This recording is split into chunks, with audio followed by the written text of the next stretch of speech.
Will government declare a state of emergency on these mining areas, i.e., water bodies and forest reserves where illegal mining is happening? Will the government do that? Well, you may have to rephrase your question, because you are saying, will government declare state of emergencies in these mining areas? Where illegal miners are mining on water bodies and forest reserves as indicated by organized labor. Even whilst those activities are already unlawful? Is that what you're suggesting? Well, they've been unlawful. So let me give you an example. For example, armed robbery is a crime by law. Then you are asked to declare a state of emergency on the road from Accra to Kumasi because armed robbery is too persistent. We have to examine all that. Napo, this is a yes or no question.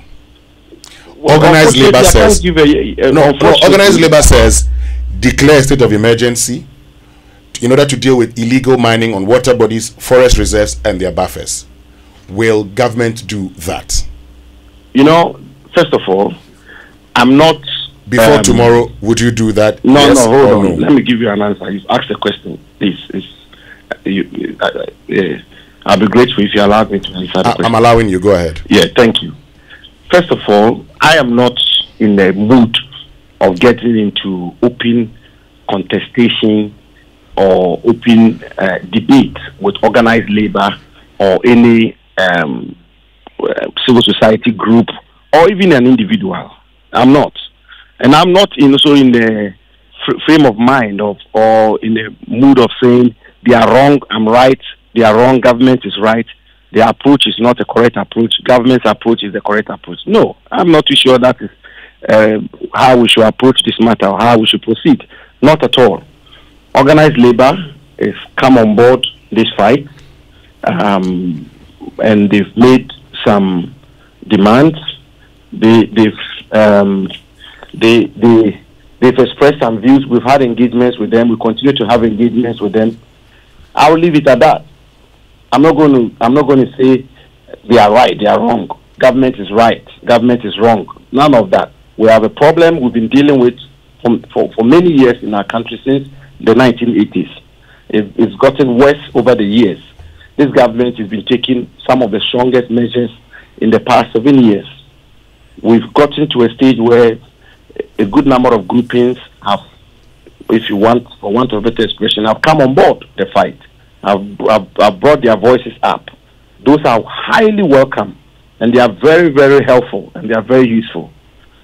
And therefore, we have to engage. But as a government, we have to continue to take the measures that are necessary, that are required to deal with this matter. And there are 3 of them which I've just outlined to you. 3 of them. And there's even a 4th one we are contemplating, which is banning, not so much banning, restricting the importation of champagne machines. That's a matter that I intend to take it up at the level of central government for us to take a decision on. Because that machine is one of the most destructive machines when it comes to our environment. And therefore, it is used for multiple purposes. It's used for irrigation and the rest. But that is what is also used to build these champagne machines, which are put on the riverbeds of our country to mine and destroy the river bodies of our country. So either we ban it for a period of time, or we restrict its importation.